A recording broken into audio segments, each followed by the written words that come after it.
Hi, Active History is happy to present a recording of Murray Brewster's talk, After the Savage War, reporting on battles in Afghanistan and at home. It was part of the 2013 Ottawa Historical Association lecture series.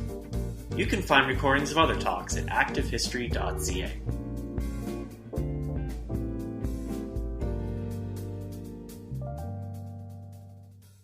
Ladies and gentlemen, listen, thank you very much for coming down and spending your evening with me. I hope you'll get something out of it. I've got a prepared text that here, and I'll refer to it here and there. But I've just come from covering a disaster, the Senate scandal.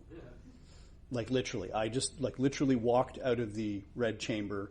It's all over. It's all done with. The three senators have been expelled, and history has been made.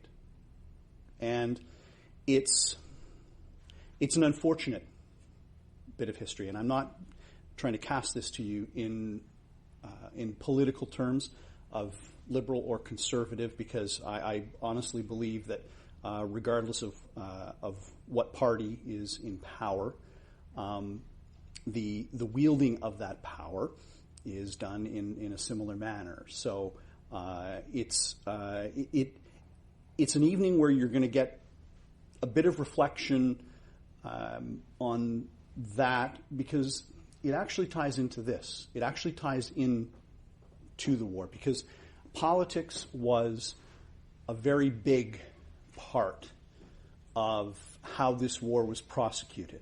The politics of, thank you very much, the politics of perception, the politics of denial. So with that, what I'm about to say is probably not going to be well received in some quarters. And by the time that I'm done here, I'm sure that there are going to be some who are going to accuse your guest of being ill-tempered and over-opinionated.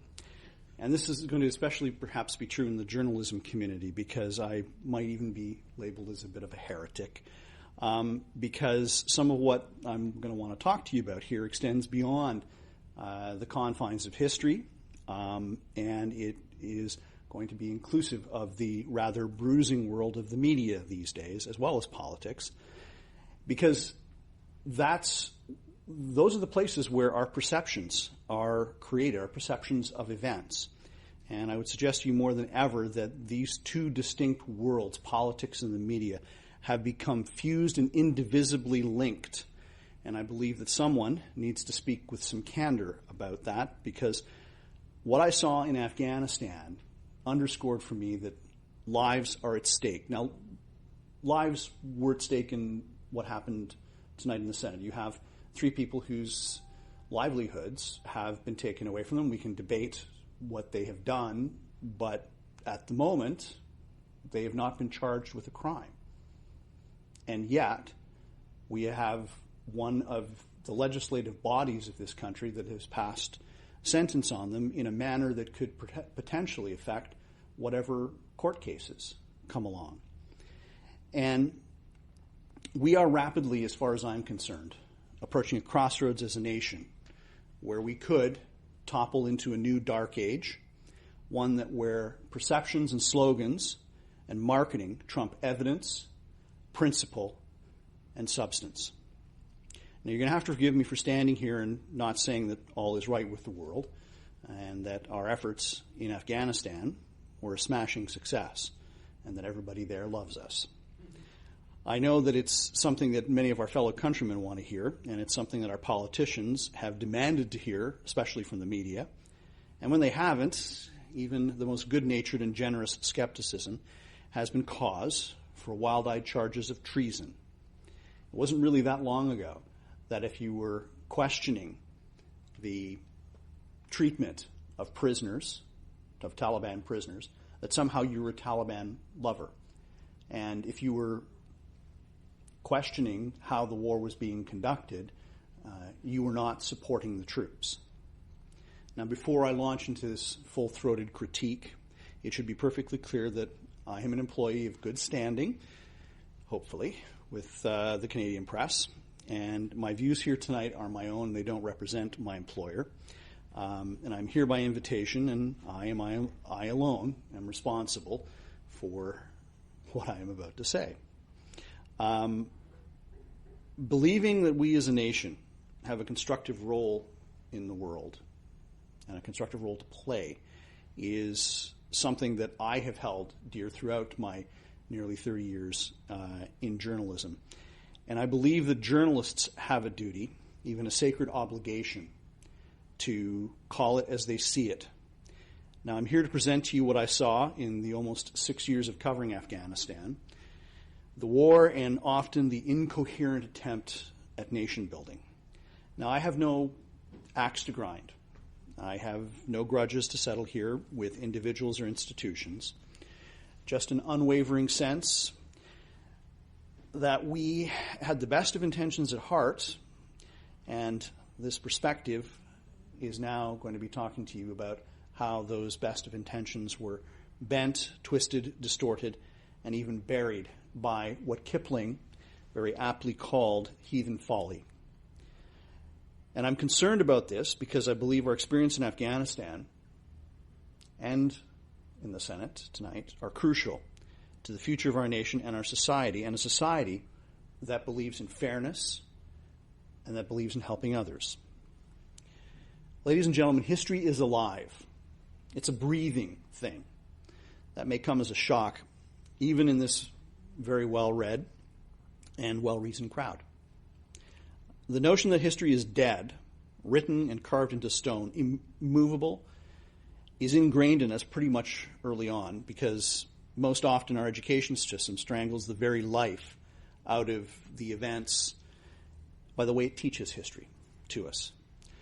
Our first perceptions of events, though, are formed by the media and our political leaders. Ladies and gentlemen, our history is what we make it. And if history is to be ignored, you first have to record it and consider it. Now, that's a very important point, because it's part of what I want to talk to you about a little bit about the media and how the media's perception shaped Afghanistan and is shaping events like what happened this evening. So much of what passes for news today can only be generously described as trivial, insular escapism. The reflex to entertain has regularly trumped our desire to inform.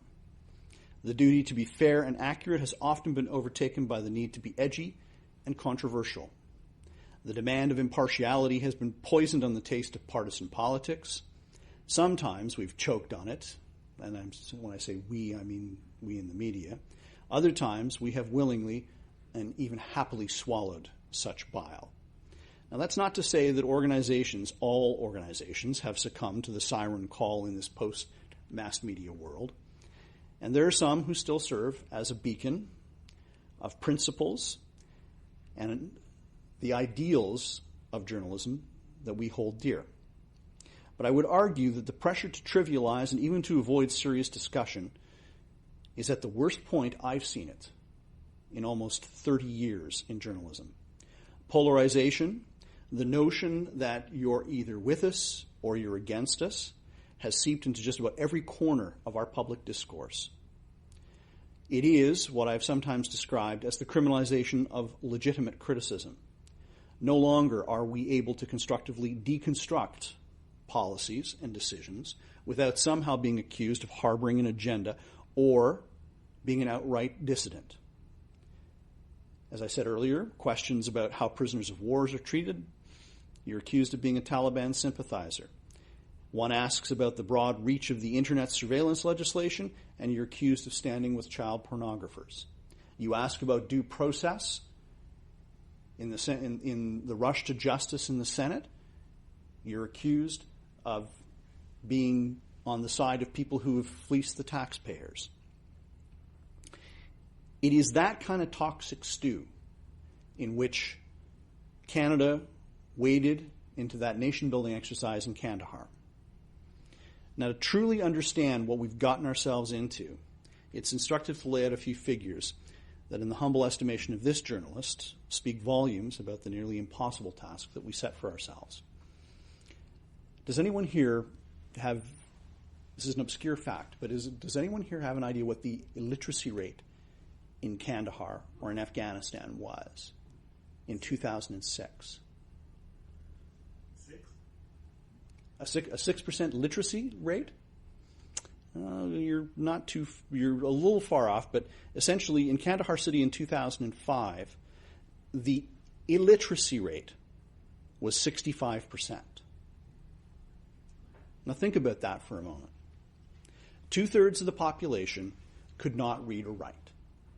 Now I remember military officers pointing with pride to the red purplish signs on the back of armored vehicles and jeeps that were warning the local population to stay back from convoys, lest they be shot. The signs instituted were there after a series of civilian shootings that killed a number of people, a number of residents in Kandahar. So imagine that, putting up signs, warning signs for people who can't read. The nominal unemployment rate in Kandahar in 2006 was 43%. The figures were staggering, but the reality was even more brutal. It has become bloated cliche to talk about how Afghanistan is a land that suffered through 30 years of war. Most people don't get beyond that sort of superficial characterization. Very rarely do they ask themselves, what does that mean? Very rarely today do we stop and consider and take a moment to think about what some of the figures and statistics and information that we're given means. What can be sad and somewhat horrifying is how startled some people appear to be by the stark poverty and brutal nature of Afghan life. What was evident, but sometimes not directly apparent, was how the very fabric of society had become almost unrecognizable to Western eyes. How the constant warfare had ripped the souls of these people to shreds. The sense of community and altruism that we take for granted here. How we help each other as neighbors doesn't exist there. They are very rare commodities. Whereas we think of ourselves, our families, our towns, and our provinces and our country as existing on a sliding scale of importance depending upon the circumstance, the Afghans have a very different consideration. They think of themselves, their families, their tribes, without fail. Rarely, very rarely, do they think of their nation as a whole. The former mayor of Kandahar was a man by the name of Ghulam Hyder Hamidi. And he was a wonderful man. I met him first in 2007. And he was an expat. He had spent the bulk of his life, I would suggest, or almost half of it, in Virginia as an accountant. So he had very many Western sensibilities, very many things, qualities about him that we would all recognize. And because it's hard to convey to you how, when you end up in a society, especially in rural Kandahar, you end up in a society that in some respects is almost out of the Bronze Age. Very little mechanization, no electricity, sensibilities that we don't understand. You almost feel like you're on the far side of the moon. But for me, Mayor Hamidi became a link, a bridge under which you could understand what was going on in Afghanistan. And he tried very hard to turn that city and that community around from 2007. And you'll have to excuse me because he was a wonderful gentleman. And I guess the best way to actually get to the heart of this story is to tell you about the last time that I saw him. I was in Kandahar. It was the 6th of July, 2011, And I've been there to do a goodbye sort of interview with him because, what has Canada contributed and how's it changed Kandahar, et cetera. We had a wonderful interview in the Governor's Palace where his office was. And we finished the interview and walked out onto the marble sort of atrium and porch that is there at the Governor's Palace. And I'm standing there and having a conversation with him, and I look across the rather well-manicured lawns of the Governor's Palace, and I see three men coming towards us. And 15 months in Afghanistan, you get to know what the Taliban looks like. You get to know what the look in their face is like. And all I could think of when I saw these three men coming across the front lawn was, how the F did they get in here? Because the Governor's Palace was very well guarded, and we finished our conversation, but these men came directly up to the mayor and began buttonholing him. All I could think as they were walking up was suicide bomber. That's all I could think of. And there's a part of me that just sort of braced as they got, and it happened within a matter of seconds, as they got to the front porch. But instead of blowing up, they blew up figuratively at the mayor. Yes, they were Taliban, but they had been part of the reintegration program. They were part of the government's effort to try and convince Taliban fighters to lay down their arms. They were coming to complain to anybody, the governor, the mayor, because the food and the lodging that they had been promised by the Afghan government had been cut off. Needless to say, I breathed a huge sigh of relief when this wasn't what I thought it was. And I even managed to, cop a quick interview with these gentlemen. Why that story is significant is because 10 days later, Mayor Hamidi was standing in exactly the same spot when someone came and blew him up. He was being blamed because he was trying to clean up the city. There were a number of people who were squatting on different parcels of land around the city because 30 years of war, no deeds, everything else had been destroyed. And he had been systematically going through and challenging the warlords or challenging the people who were on these lands, and for what amounts to a zoning dispute, this gentleman was killed. What made him special, and what happened during that last conversation that him and I had, was that, I said to him, you don't have to be here. Like, you have a target on your back. You've done this for almost 5 years. Isn't it time to kind of get a better assignment in Kabul, or, perhaps, go back to the States? And, he had many ties here. He has a daughter in Toronto. And, he could have gone back to live a very, very comfortable life. Yet he chose to stay. He chose to stay, and his words to me were, he said, "This is the city where I was born. It's fed me. I've got my education here. These are my people. And in the last years of my life, I want to be able to give something back to those people." He was able to give something back until they killed him. That sense of altruism is a sense that we often take for granted here in this country.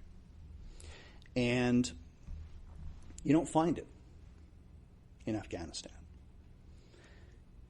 Now, there exists, despite my rather gloomy picture that I've painted here, a very generous spirit towards outsiders, often it's been codified under Pashtunwali, and that's the canon of the tribes of southern Afghanistan and northern Pakistan.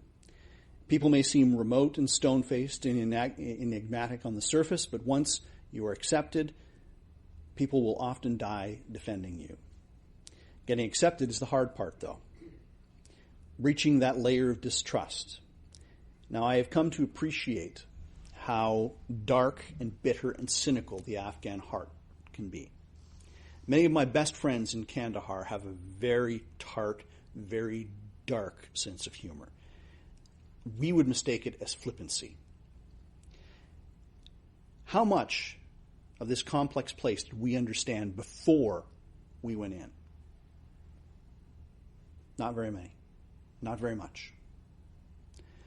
Not only was there a dearth of military intelligence, but the development and diplomatic understanding of the culture, tribal, and political complexities of Kandahar did not exist. I have to underscore that. It did not exist. To quote a good friend of mine in the military, we had no idea who was who in the zoo. Now, I'm going to share a little secret with you, too. Something that didn't make it into my book. In 2005, there was supposed to be an assessment that weighed the merits of going into Kandahar against the merits of going to Herat in the western part of Afghanistan. It had only just begun. It had not even been written when the reviewing officer in Afghanistan was told that the decision to go to Kandahar had already been made. Imagine that. You're going into one of the most dangerous parts of the world, and you haven't done your homework. After the shooting started, precious little resources were expended trying to understand what was going on as well, and I document this in the book. At the Provincial Reconstruction Base in Kandahar, which was the main showcase of Canada's development under fire, there was only one intelligence officer, a military reservist, who was devoted to trying to untangle the Gordian knot of narco-drug trafficking, political intrigue, and do-goodism. It wasn't until the Canadian surge of civilians in 2008 and finally U.S. troop surge in 2010 that you saw some real resources being devoted to developing a picture of what was understanding on the ground. The arrival of human terrain mapping teams who parsed people and villages based upon their tribal affiliations, the background of local politicians, it added so much to the sophistication of our understanding of what was going on. I can't begin to describe to you what the difference was. The grievances, which were the very underpinnings of the insurgency, had all of a sudden started to become clear when we started to understand these things. The reasons that the Afghans were picking up the weapons, aside from their desire to feed their families, became all too obvious. The ancient tribal rivalries for drug routes all of a sudden stopped being classified as Taliban attacks. Because you see, in Kandahar, a bomb will go off. It could be a narco-drug lord. It could be a government warlord. It could be the Taliban. But it's always all blamed on the Taliban, no matter what. No matter who did it, it was always, it's the Taliban. And we bought that. We bought that for a very long time, and we paid very dearly for our ignorance. Very early in the war, a British colonel who was perhaps the most articulate officer I ever met summed up our dilemma after the shooting started as being as simple as a race against the Taliban to provide more suitable employment to masses of unemployed in the region. We lost that race, ladies and gentlemen, for the better part of 5 years. Sure, Canadians provided some make-work projects and make-work programs for a few hundred souls, clearing irrigation ditches that had been blown up by the Soviets when they retreated almost 2 decades before. Sure, we provided a few hundred jobs on road-clearing projects in the latter half of the war, but it paled in comparison to what we could have potentially done. I remember sitting with Ahmad Wali Karzai, that's President Karzai's half-brother, who was assassinated just days after Mayor Hamidi was assassinated. in Kandahar. In fact, I remember that. I remember the day Wiley Karzai was killed very clearly, because we were expecting the city to explode. We were expecting, as my one fixer said, for blood to be running in the gutters.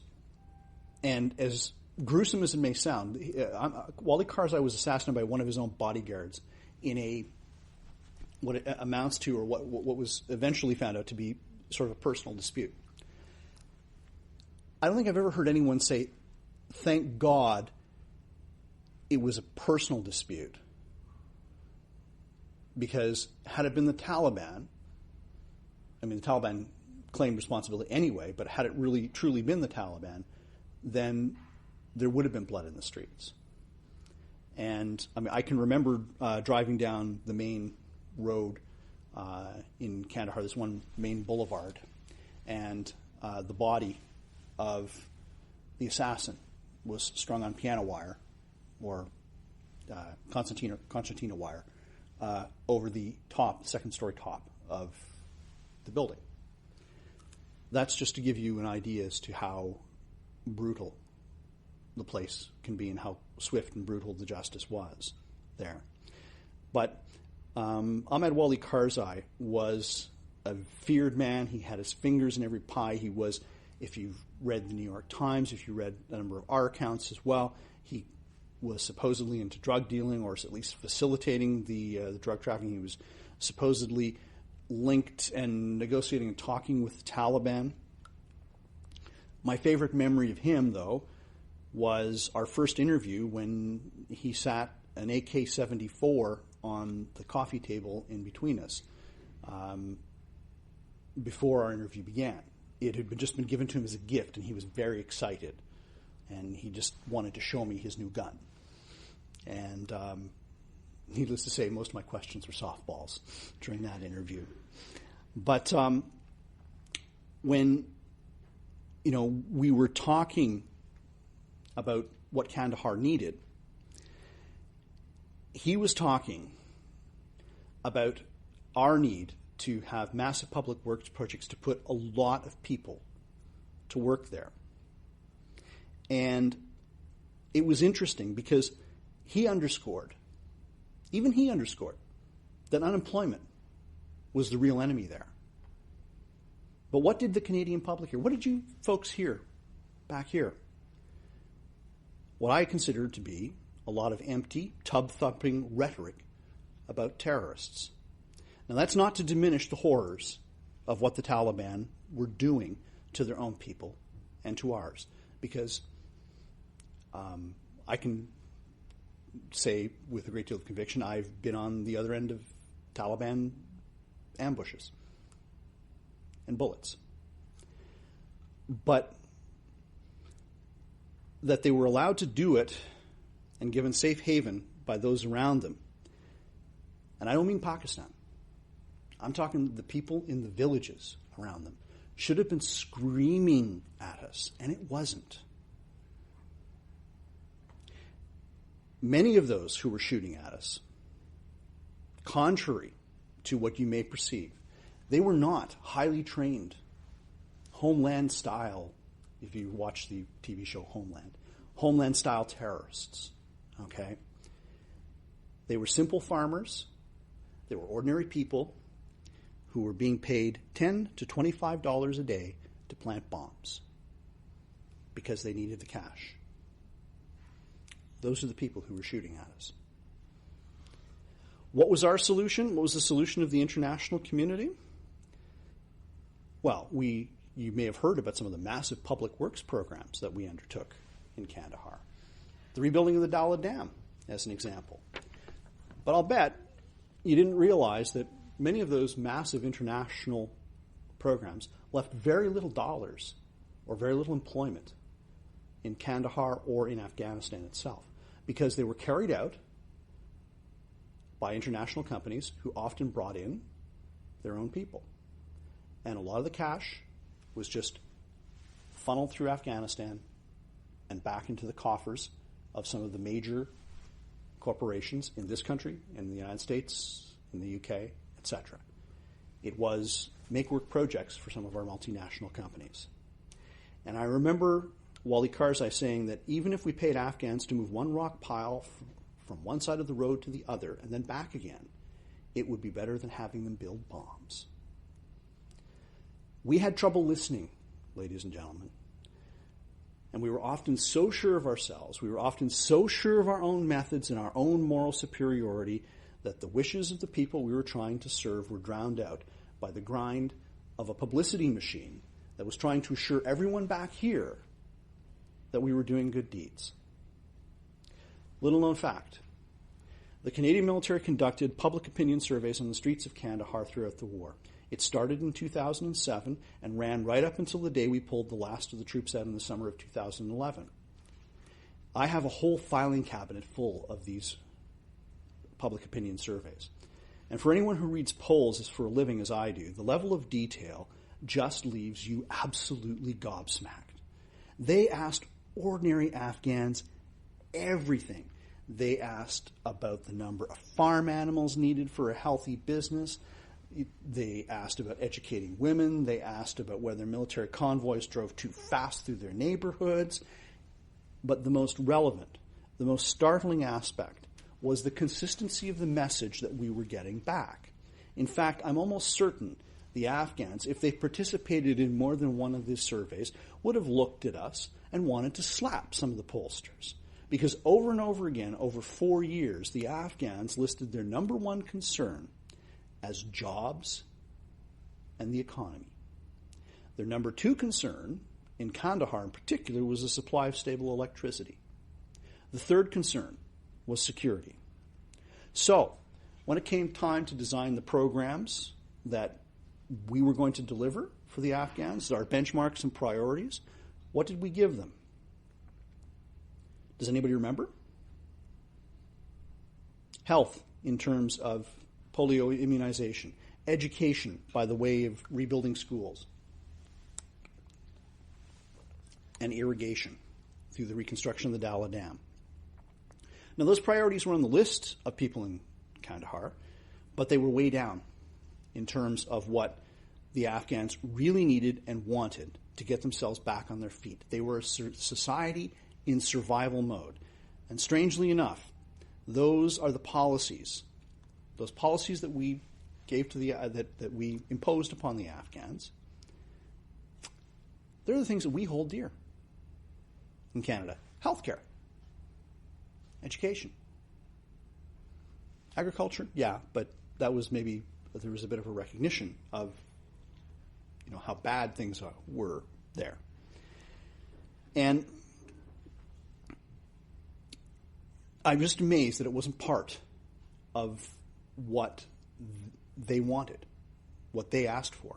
And I thought to myself, as I'm reading some of these polls, how utterly, the word I wanted to use was ignorant, but just like ungracious. Because when you ask somebody, what do you need? What can I do for you? And then they tell you, and then you give them something completely opposite. Or like something that they necessarily can't use right now. Even though Kandahar appears remote and mysterious to most people, there are commonalities and reference points for us. They have a Chamber of Commerce in Kandahar City. We're like-minded business people complain about services. They complain about they're paying too much for those government services, and when the government listens to them. Here, highway construction and the digging of tunnels for light rail are an annoyance. Over there, it's how quickly do the holes get filled from roadside bombs. In Kandahar, the business group is called the Industrial Association. And I recall sitting in the living room of the association's head, and we were talking about essentially the need for electricity. And I can remember him leading into me, the association director. And he was talking about how there were a number of businesses in Kandahar that were closed because they had no stable power supply. They had no stable electricity. And he leaned into me and said, if we had a stable supply of electricity, I could put 6,500 people to work tomorrow just from the businesses that are closed today. He says, those are 6,500 people that wouldn't be shooting at you. We never began to address the electricity issue. In fact, it wasn't until the Americans came that issue started to be resolved by the arrival of diesel electric generators. But the debate became, after the diesel electric generators arrived, who's going to pay for the fuel long term? At that point, I just about lost my mind. It's like I said, are you kidding me? The amount of fuel that was being burned by the helicopters and jets that were taking off from Kandahar Airfield 24/7 could have powered those generators, those electrical generators that would have brought light, water, and stability to vast parts of that city. All of that was being burned in one afternoon at Kandahar Airfield when it could have been in those generators. They eventually solved it, but I said to myself, like, really? You would rather continue to prosecute a war rather than, try and end this. At least it would have been a small step towards ending it. There were that's just one of the things that was utterly astonishing. And it had more of a ring of excuse than it did of rationality for me. One of the other minor and often subtle tragedies of this war was the sense of moral superiority that we brought to dealing with Afghans, whether it was our frequent lectures about corruption or our insistence on gender equality. It was delivered with an evangelical zeal. Now, one understands that when a country such as ours is going to be handing over hard-earned tax dollars to another nation, there is an expectation that the money is going to be well spent. Sort of like lending your neighbor $1,000 and then being really upset if he blew it all on cocaine. The hypocrisy from some of our diatribes, though, would simply leave you speechless. And it was always a wedge issue that I happily exploited, because if it was only a matter of trying to help keep our people in perspective about these things. I wrote a piece in 2006 about Canadian efforts to train an honest and ethical Afghan civil service in Kabul. But I couldn't resist tweaking the lead by writing, the country that has just mopped up the liberal sponsorship scandal is about to tell Afghans how to run a squeaky clean administration. It's even funnier now in light of what's happened up in the Senate. But the notion is that there is a whiff of hypocrisy in our pronouncements, was never lost on the Afghans who I dealt with. Despite having a ruined country, they could see the world around them, and they could see what was going on. And there was never more hollow an argument in the minds of many Afghans, than in our insistence on women's rights. Now, I really have to underscore here, that without reservation, I believe fully in the unencumbered participation of women in all levels of society, and it's absolutely essential for that society to thrive and survive. But the majority of men in Afghanistan do not subscribe to that notion, especially in the rural areas, and that goes without saying. But we were clearly dreaming in Technicolor, that it's such a violent and backward place that allows legalized rape within a Shia marriage and the selling of child brides, and that these matters were going to disappear overnight. We were clearly dreaming in Technicolor. The kind of social progress that we enjoy, the kind of enlightenment that we had, has taken decades. It has taken hundreds of years to evolve. And yet, we were expecting the Afghans to do it like that. The burqa, in our eyes, is a symbol of repression. And in my estimation, it is. Because it makes women ghosts on the streets in Kandahar. But I had a most interesting debate with an articulate young Afghan who argued that it's a symbol of modesty, he tried to tell me. Not unlike the long skirts and cloaks our society insisted women wear until only just a few decades ago. This young man chided me and said that for a society that claimed to respect women, our culture objectified them and allowed them to parade around half naked. That we tied many of our development programs to social progress, very much like cable companies bundle TV channels that you don't want, was not an approach that served us very well in Afghanistan. And as I said, almost from the moment I began this evening, history is what we make of it. And I would suggest to you that if we fail to learn those lessons, if we fail to examine what has happened and our conduct and challenge our assumptions, then we are bound to repeat these mistakes. For all of the attention that was paid on ramp ceremonies in Afghanistan, we seem to have forgotten that the war was very real and very deadly. If those 160 lives, 158 soldiers, a diplomat, and a journalist are going to be worth it, then we have to commit ourselves to understanding what went wrong. Otherwise, the struggle is lost. And as I also said at the beginning of this evening, my colleagues in the media have an important role to play in fostering that thought and debate.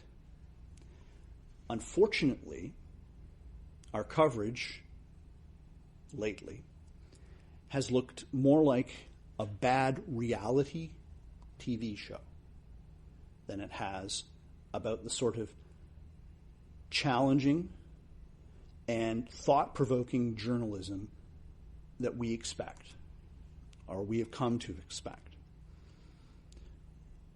Where it comes to war, the kind of conflict that we have witnessed in Afghanistan, in my estimation, is the kind of conflict that our generation is going to have to fight. And we need to do a better job.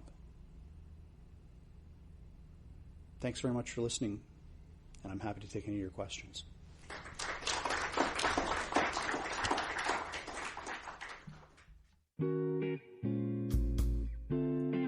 You've been listening to a recording of Murray Brewster's talk, After the Savage War, reporting on battles in Afghanistan and at home. It was part of the 2013 Ottawa Historical Association lecture series. You can find recordings of other talks at ActiveHistory.ca.